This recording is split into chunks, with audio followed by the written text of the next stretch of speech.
Hey guys, it's Kara. Today I'm going to be reviewing my current form of birth control, which is the Skyla IUD. It's basically the baby Marina. It's quite a bit smaller, and I think it is nearly half the dosage. The hormone is the same though. So the hormone is called Levonorgestrel, and I know I'm all about all natural things, and now I'm taking hormonal birth control. What's up with that? Actually, with the amount of levonorgestrel that is released per day, the estimate of it, with this exact form of birth control, the Skyla IUD, you get 40 times more of 3 different types of hormones in an 8-ounce glass of milk. That's a fact that my doctor shared with me when I walked in saying that I was super concerned about all the hormones because I wanted to get a copper IUD, but my body is too small. The copper IUD is the one that's available in the United States. It's called Paragard. It is ginormous. I'm a pretty petite teenager, so that was not going to work for me. And also, one more thing, I'm allergic to nickel, and the copper IUD has a fair amount of nickel in it. I don't know how allergic to it I am. I don't know if it would have been a problem after my body got used to it, but I didn't want to take any chances with that either, and it was too big anyway, so it wasn't going to work. So after I found out that it wasn't going to work, I pretty much just left the doctor's office, and I was so mad, and I didn't want to get any type of hormonal thing. And then I went back and talked to her, and she explained the milk thing, and so I went with it. I'm actually going to make a separate video explaining my experience with having it inserted and everything, because that is a whole different story.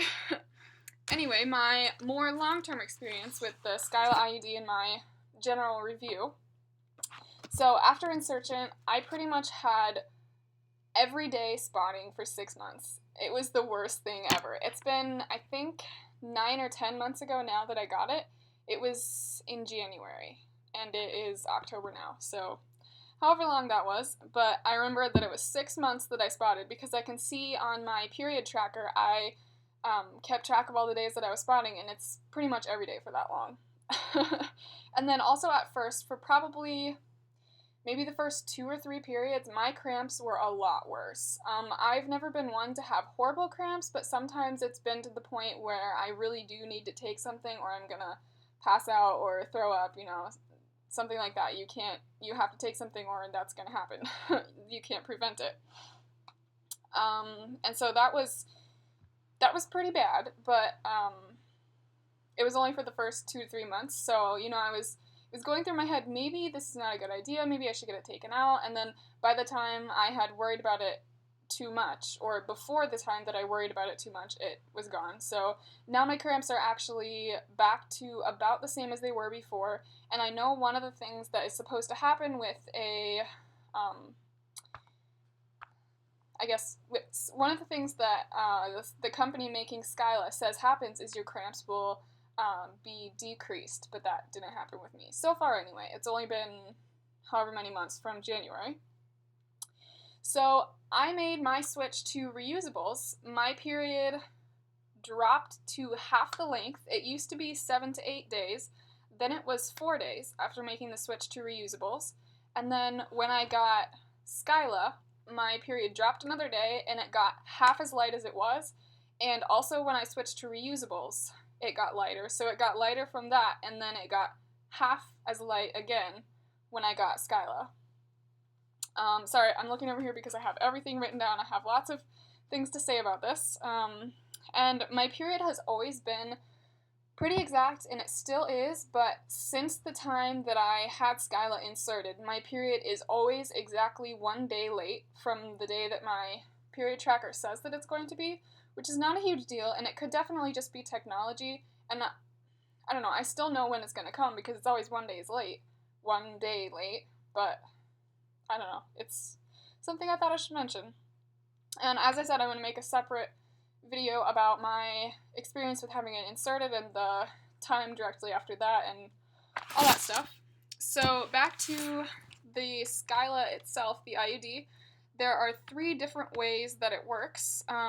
It works by blocking the sperm from actually getting through and entering and fertilizing an egg. And then So that's how it works by just being there itself. And then the hormones do two different things.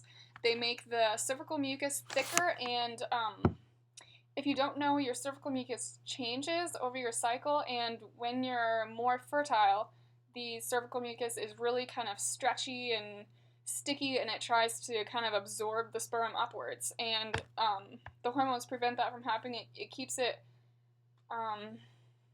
thicker. It thickens it, as I said, and it kind of gets like gloppy instead of stretchy. Anyway, the other way that the hormones work is just making your uterine lining a lot thinner, and that's how your period gets lighter. And that's just so that a fertilized egg would have nowhere to stick. So there would be no pregnancy. So that's what it's preventing. And now back to some more of the reasons why I guess, decided and agreed to get Skyla. I'm allergic to latex, so I can't use condoms. I was using like non-latex condoms before, but they're so much more expensive. I'm not okay with any other hormones. The levonorgestrel is a synthetic hormone. It's similar to progesterone, but it's not progesterone. Progesterone has so many more awful side effects. I have had pretty much no side effects from Skyla, and actually having, estrogen. Estrogen is the other one. Estrogen is even worse, with a huge list of side effects, and there are so many people who have given their experiences on certain hormones, and if people have experienced various types, they say that the estrogen is the worst, progesterone is pretty bad, and then if people have had an experience with levonorgestrel, they like it a lot better. That's just from what I've seen. And then also levonorgestrel in other forms, such as taking a pill or a mini pill or anything like that. I've never been on the pill personally, but the reason being because taking a pill, it has to go through your digestive tract, so you're taking so much more of that hormone because your body doesn't absorb it all. When it's put directly into your uterus, your bloodstream, it gets absorbed straight into your bloodstream right away, so you don't need very much at all. And then the pull-out method does not work. People who say it does just don't happen to have had a bad experience with it, or they just aren't as fertile as some other women, because there are people who have tried the pull-out method one time and gotten pregnant, so that's saying something. And then my last reason is that they will not sterilize at age 18, and I never plan to have kids, so this is my second best option. That's it for this video. Definitely comment down below if you have had Skyla or Marina or copper IUD, whatever, and let me know your experience.